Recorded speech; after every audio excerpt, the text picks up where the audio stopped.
हरिओम विद्यार्थी मित्रों, तो आज આપણે ધોરણ 4 વિષય ગણિત પ્રકરણ 11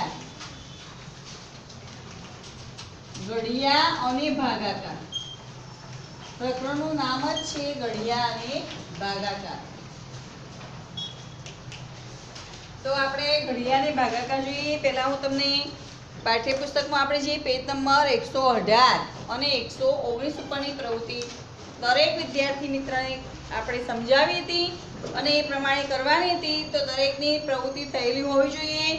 એમાં માત્ર પેટર્ન હતી, બરાબર. તો પ્રકરણ 10 આપણે પેટર્નની રમત એ વિશે જોયું. તો એમાં જુદી જુદી પેટર્ન, જે આપણે અંગ્રેજી આલ્ફાબેટ, ગુજરાતી મૂળાક્ષર અને આપણે અંક, તો 1 થી 10 સુધી અંકો, 100 સુધી એનાથી પણ વધારે અંકોની પેટર્ન આપણે શીખ્યા હતા.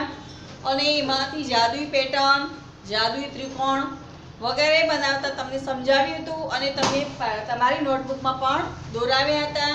તો દરેક વિદ્યાર્થી મિત્રોને ખ્યાલ આવી ગયો હશે. તો આજે આપણે પ્રકરણ 11 ની વાત કરીએ કે ઘડિયા અને ભાગાકાર.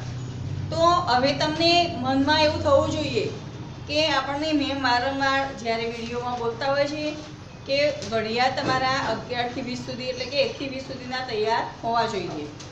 તો જો ઘડિયા તૈયાર નહીં હોય તો તમને પ્રકરણનો ખ્યાલ નહીં આવે. ઘડિયા અને ભાગાકાર જો ઘડિયા આવડતા હશે તો તમે ભાગાકાર પણ સારી રીતે કરી શકશો અને ગુણાકાર પણ સારી રીતે કરી શકશો. ઘડિયા ન આવડતા હોય તો આપણને ઘણી બધી મુશ્કેલી પડે. ગણતરી કરવાની કીધી હોય તો આપણે સરળતાથી કરી શકીએ નહીં, બરાબર. તો ઘણા વિદ્યાર્થીઓ એવા છે કે હજુ 5 સુધી 4 સુધી એવા ઘડિયા આવડે છે. તો આપણને એવું થવું જોઈએ કે આપણે ધોરણ 4 માં અભ્યાસ કરીએ તો આપણા ઘડિયા 1 થી 20 સુધી પૂરેપૂરા આવડતા હોવા જોઈએ, બરાબર. અહીં તમારામાં ઘણા વિદ્યાર્થી સારી રીતે 20 સુધી ઘડિયા તૈયાર કરીને સામે આપણને લખીને પણ બતાવતા હોય છે અને બોલીને બતાવતા હોય છે. તો આપણે પ્રકરણ 11 ની શરૂઆત કરીશું, ઘડિયા અને ભાગાકાર. તો આપણે પાઠ્યપુસ્તકમાં જોઈશું પેજ નંબર 120. તો આપણને અહીંયા ઘડિયાની શરૂઆત કીધી છે. તો આપણા પાઠ્યપુસ્તકમાં આપણને પહેલા શરૂઆતમાં ઘડિયા નાના હોય, એટલે કે બે નો ઘડિયો હોય, 3 નો ઘડિયો, 4 નો ઘડિયો. તો અહીંયા છોડ હોય એના રોપા બનાવ્યા છે અને એક હરોળ એટલે કે લાઈન, અને પંક્તિ એટલે પણ લાઈન. એક હાર, તો આપણે એક હારમાં ગોઠવેલા છોડ, બરાબર. એક હારમાં બેસાડેલા વિદ્યાર્થીઓ, એટલે કે એક જ લાઈનમાં કેટલા વ્યક્તિઓ બેઠા એ ગણવાના હોય. એક જ લાઈનમાં આપણે કુલ કેટલી વ્યક્તિ છે, કેટલા બાળકો છે એક હરોળમાં. તો હરોળ એટલે લાઈન.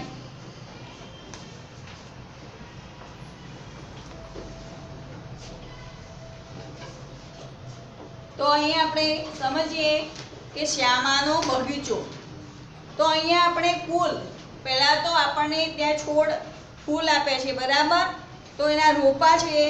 તો કુલ આપણે જોઈ શકીએ છીએ જુદા જુદા ફૂલ આપણને ઉપરની હરોળમાં દોરીને દર્શાવે છે. તો શ્યામાએ પોતાના બગીચામાં સૂરજમુખી, ગુલાબ અને ગલગોટાના રોપા વાવ્યા. તેણે આ રોપાને 3 ક્યારીઓમાં રોપ્યા. તેનો બગીચો આવો દેખાય છે. 3 ક્યારી, બરાબર. તો 1 2 ને 3 એવી 3 ક્યારીમાં એણે રોપ્યા. તો એનો બગીચો આવો દેખાય છે. તો આપણે જોઈશું કે એક લાઈનમાં 3, ફરી બીજી લાઈનમાં 3, ત્રીજી લાઈનમાં 3, ચોથી લાઈનમાં 3, પાંચમી લાઈનમાં 3 અને છઠ્ઠી લાઈનમાં પણ 3. તો આપણે ઘડિયાની મદદ લઈએ તો આપણે 3 ને 6 વડે ગુણીશું. તો 3 ને 6 વડે ગુણીએ અથવા 3 + 3 + 3 + 3 + 3 એવા 6 વખત કરીશું તો પણ આપણને જવાબ મળશે 18. અને 3 × 6 એમ બોલીશું તો પણ આપણને જવાબ મળશે 18. તો એણે કીધું કે જુઓ મેં કેવી રીતે આ 18 રોપા ક્યારીઓમાં વાવ્યા, બરાબર. તો દરેક ફૂલોની ક્યારીની ગોઠવણી અલગ અલગ છે. જુઓ ગુલાબને કેવી રીતે વાવ્યા તો આપણે જોઈશું. અહીંયા 18 = 6 × 3. તો કુલ 6 હાર એટલે કે 6 લાઈન, 1 2 3 4 5 ને 6. તો અહીંયા આપણને ગુલાબ દેખાય છે, બરાબર. તો ત્યાં 6 × 3 એક હારમાં કેટલા છે? 3. હવે સૂરજમુખી અને ગલગોટાને બીજી કઈ રીતે રોપી શકાય? તો આપણે જોઈશું સૂરજમુખી ના ફૂલ હોય એ 9 અહીંયા ચિત્ર 9 દોરવાના. સૂરજમુખી 9 ક્યારી કરવાની અને 2 હરોળ કરવાની એટલે કે 2 હાર કરવાની.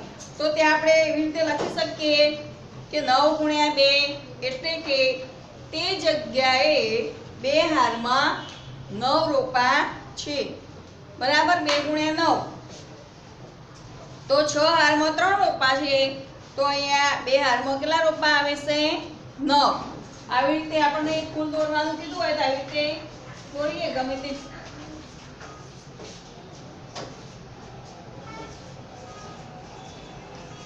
એક 2 3 4 5 6 7 8 ને 9 એવી રીતે બીજી લાઈન કરીએ એટલે 9 ગુણ્યા 2 બરાબર 18.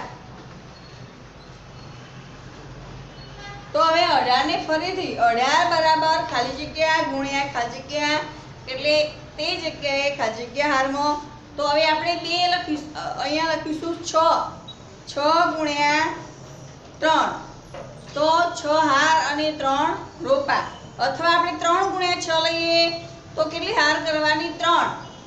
1 2 ને 3 અને એક હારમાં કેટલા રોપા લેવાના? 6 6 દુ 12 6 તરી 18. તો એવી રીતે આપણે અલગ અલગ રીતે અહીંયા સૂરજમુખી અને ગલગોટાને બીજી અલગ રીતે આપણે રોપી શકીએ. ખ્યાલ આવ્યો દરેકને કે આપણને 18 બરાબર ખાલી જગ્યા ગુણ્યા ખાલી જગ્યા તો અહીંયા 2 ગુણ્યા 9 એટલે કે એ જગ્યાએ હાર કેટલી હોય? 2 હાર અને 9 રોપા. હવે એવી જ રીતે આપણે 18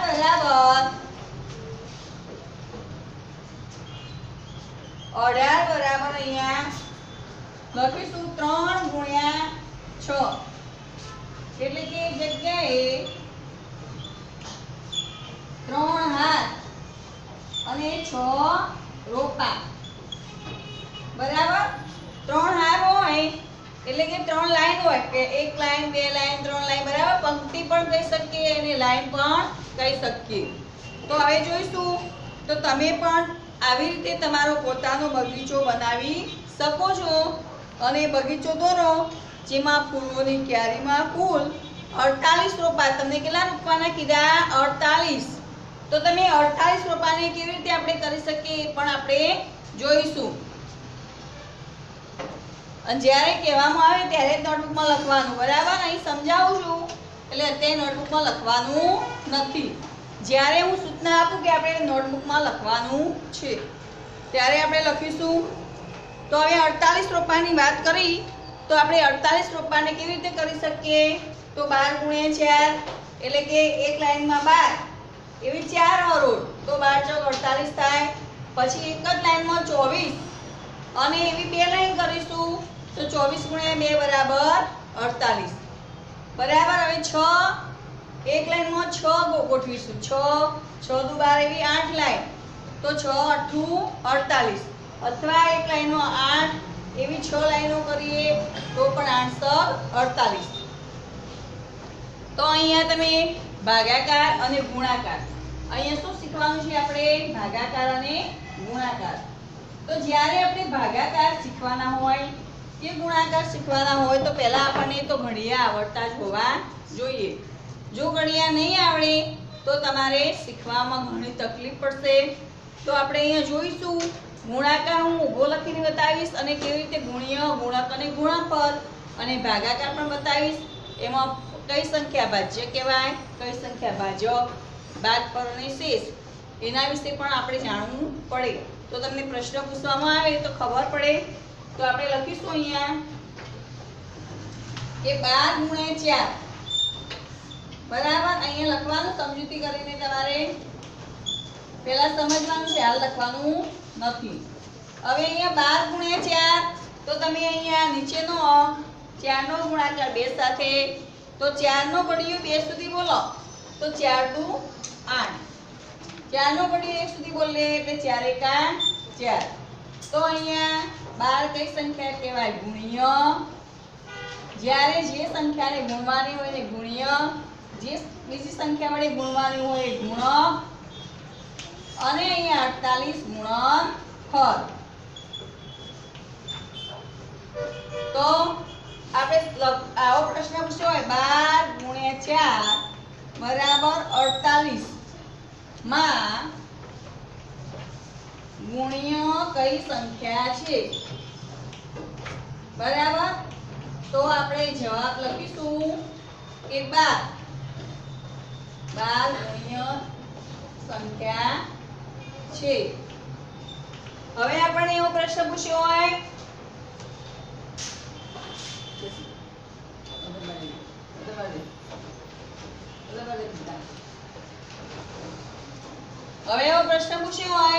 કે 12 × 4 બરાબર 48 માં ગુણનફળ કઈ સંખ્યા છે?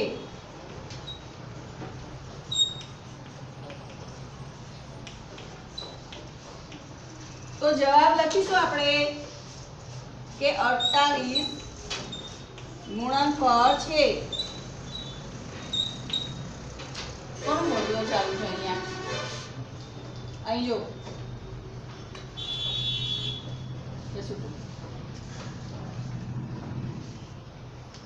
હવે હું સંખ્યા લખીશ.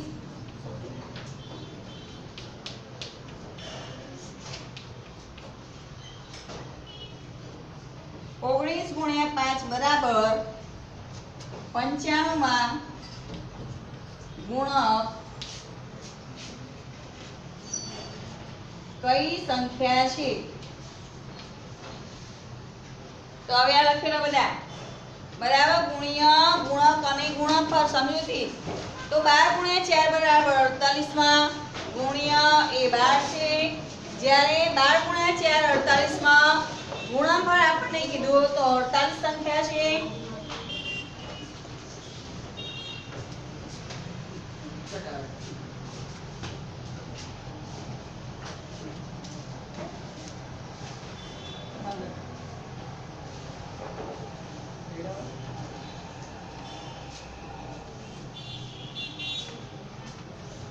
હવે આપણને 12 × 4 બરાબર 48 માં ગુણનફળ સંખ્યા કીધી તો એ છે 48.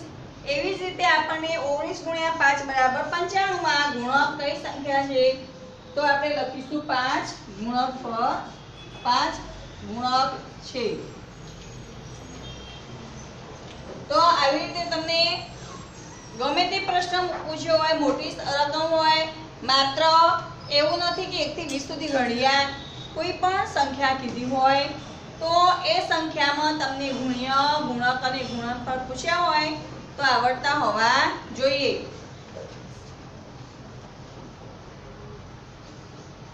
બરાબર. હવે તમને એવી કોઈ પણ સંખ્યા હોય એનો શૂન્ય સાથેનો ગુણાકાર પૂછવામાં આવે તો શું જવાબ આવે? શૂન્ય.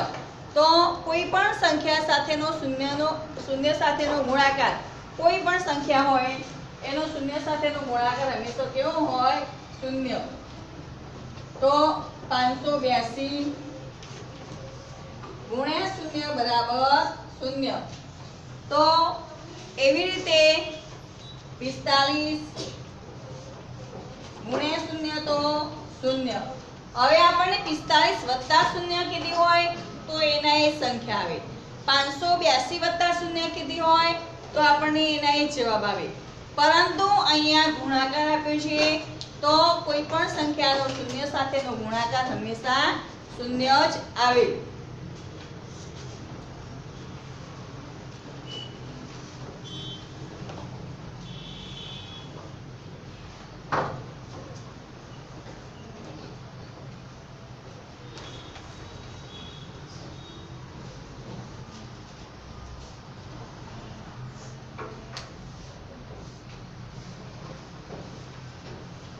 હવે અહીં આપણે જેમ ગુણાકાર શીખ્યા એમ ભાગાકાર, ઘડિયાને ભાગાકાર એટલે ભાગાકારમાં પણ આપણે શીખીશું ભાજ્ય, ભાજક, ભાગફળ અને શેષ. તો અહીંયા હું ભાગાકાર લખીશ બરાબર, અને તમને દર્શાવીશ કે આપણે ભાગાકાર કેવી રીતે કરાય.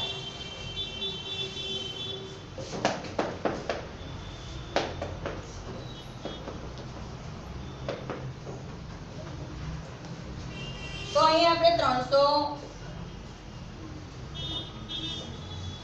365 ભાગ્યા 2. તો તમને નિશાની ખબર હોવી જોઈએ. આડી લીટી અને ઊભી લીટી તો સરવાળો, માત્ર આડી લીટી તો બાદબાકી, આવી રીતે ચિહ્ન હોય તો ભાગાકાર, અને ગુણાકારમાં ઘણા સરવાળાનું નિશાન પણ પડતા હોય છે તો ચાલશે નહીં. તમારે દાખલા ગણતા હોય એટલે નિશાની બરાબર હોવી જોઈએ. ઘણા વિદ્યાર્થી મિત્રો તમારામાં એવા છે કે તમે ગુણાકાર કરતા હોવ છો તો ઉપર 3 રકમ હોય નીચે 2, પછી નીચે જે જવાબ આવે ને 2 એનો સરવાળો કરવાનું ભૂલી જતા હોવ છો. સરવાળાની નિશાની કરતા નથી તો પણ તમારો જવાબ ત્યાં ખોટો આવે છે. હવે આપણે 365 એને 2 વડે ભાગીશું. તો પહેલા આપણે કયો અંક જોવો પડે? અહીંયા એકમ, દશક અને 100 નું સ્થાન જોવાનું. જ્યારે તમે ભાગાકાર કરો છો ત્યારે કયું સ્થાન જોવાનું છે? 100 નું સ્થાન. તો અહીંયા 3 મોટા છે અને 2 નાના એટલે ભાગ ચાલશે. તો 2 એકા 2, 3 માંથી 2 જાય તો બચશે 1.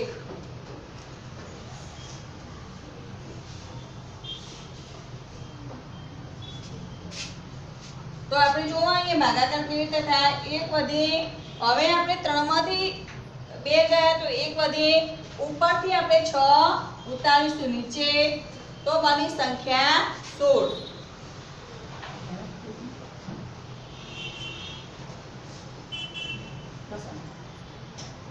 તો હવે 2 નો ઘડિયો આપણે બોલીશું તો આપણને ખ્યાલ હોવો જોઈએ કે 16 છે નીચે, તો આપણે 2 નો ઘડિયો ક્યાં સુધી બોલીએ? તો 2 નો ઘડિયો આપણે બોલવાનો અને 8 આવે તો 2 અઠ્ઠા 16. હવે આપણે 6 માંથી 6 જાય તો 0, 1 માંથી 1 જાય તો 0. હવે આપણે બાજુમાં એકમના સ્થાનમાં છે 5, એ 5 ને નીચે ઉતારવા પડે. તો ઉપરથી ઉતાર્યા 5. હવે 2 નો ઘડિયો બોલીશું 5 આવે ત્યાં સુધી અથવા એનાથી નાની સંખ્યા આવે ત્યાં સુધી. તો 2 એકા 2, 2 દુ 4. તો 5 માંથી 4 જાય તો વધે 1. બરાબર. જે આ સંખ્યા વધે છે એને શું કહેવાય? શેષ. શું કહેવાય? શેષ.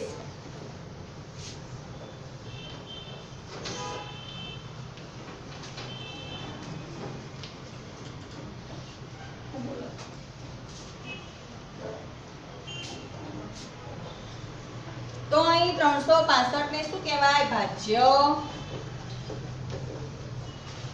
અહીંયા 2 છે ભાજક. 182 જવાબ આવ્યો એ ભાગફળ.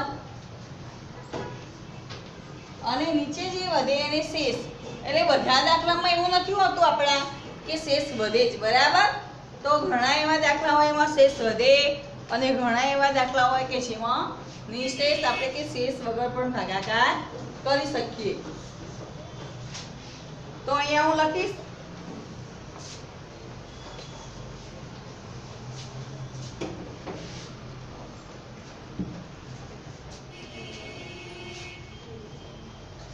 (242 ભાગ્યા 2).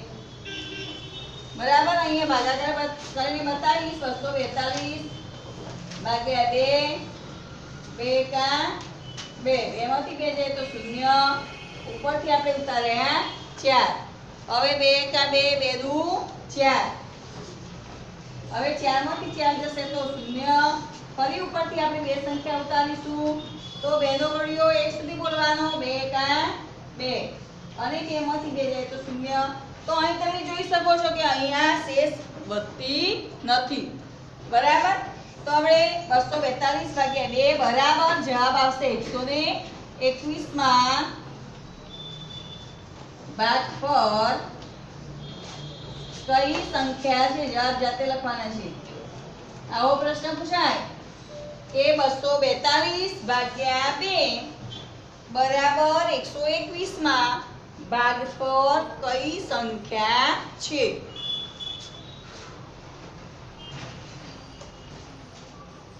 નંબર 2 242 ભાગ્યા 2 માં ભાગ્યા 2 બરાબર 121 માં ભાજક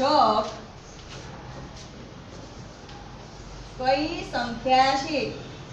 તો જે સંખ્યાને આપણે ભાગવાની છે એને શું કહેવાય? ભાજ્ય. જેના વડે ભાગવાની છે એને ભાજક.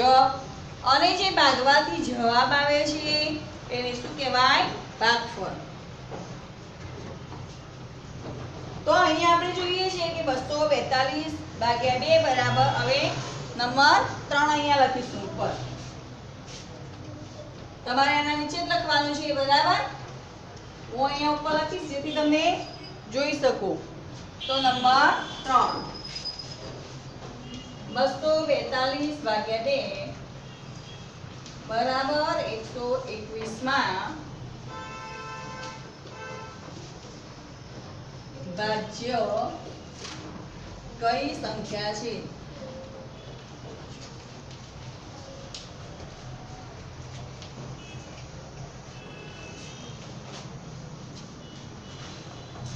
તો આપણે અહીંયા જે ભાગાકાર કરે તો એ જોઈ શકીએ છીએ કે અહીંયા આપણને 2 એકા 2, પછી આપણે 3 માંથી 2 જાય તો 1 વધેતા, પછી ઉપરથી બાજુમાંથી સંખ્યા ઉતારી 6, તો અહીંયા 16 સંખ્યા બની. તો 2 નો ઘડિયો આપણે 16 આવે ત્યાં સુધી લખ્યો, તો 2 અઠ્ઠા 16. પછી આપણે ઉપરથી બાજુમાંથી ત્રીજી સંખ્યા ઉતારી એકમના સ્થાનની, તો 2 દુ 4, અને 5 માંથી 4 જાય તો વધે 1. તો અહીંયા શેષ વધી હતી, બરાબર? પણ અહીંયા નિશેષ ભાગાકાર છે એટલે કે શેષ વધતી નથી. તો 242 ને આપણે 2 વડે ભાગ્યા તો અહીંયા આપણને જવાબ ભાગફળમાં મળે છે 121. તો પ્રશ્ન પૂછ્યો કે 242 ભાગ્યા 2 બરાબર 121 માં ભાગફળ કઈ સંખ્યા છે? તો તમે અહીંયા શીખ્યા એટલે તમને ઘણાને ખ્યાલ આવી ગયો હશે. તો આપણો જવાબ આવશે 121 ભાગફળ કહેવાય. તો 121 ભાગફળ સંખ્યા છે. હવે આપણે 242 ભાગ્યા 2 બરાબર 121 માં ભાજક. તો આપણે શીખ્યા હતા ભાજક કઈ સંખ્યા છે? તો અહીંયા 2 એ ભાજક સંખ્યા છે. તો તમને ખ્યાલ આવતો હશે અહીંયા કે ભાજ્ય, ભાજક અને ભાગફળ એ કેવી રીતે મળે. મેં તમને સમજાવ્યું કે ભાજ્ય, ભાજક અને ભાગફળ કેવી રીતે આપણે શોધીએ. તો એવી રીતે અહીંયા 242 ભાગ્યા 2 બરાબર 121 માં ભાજ્ય કઈ સંખ્યા છે? તો આપણે ત્યાં લખીશું કે 242.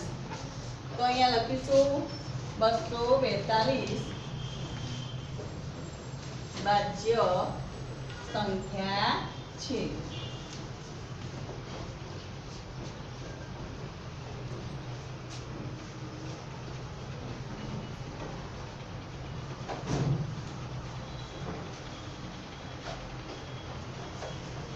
તો હવે દરેક વિદ્યાર્થીને ખાસ સૂચના કે જ્યારે પણ તમને વિડિયો જુઓ એટલે વારંવાર સૂચના આપવામાં આવે છે તો દરેકને તમારા ઘડિયા 20 સુધી આવડતા હોવા જોઈએ.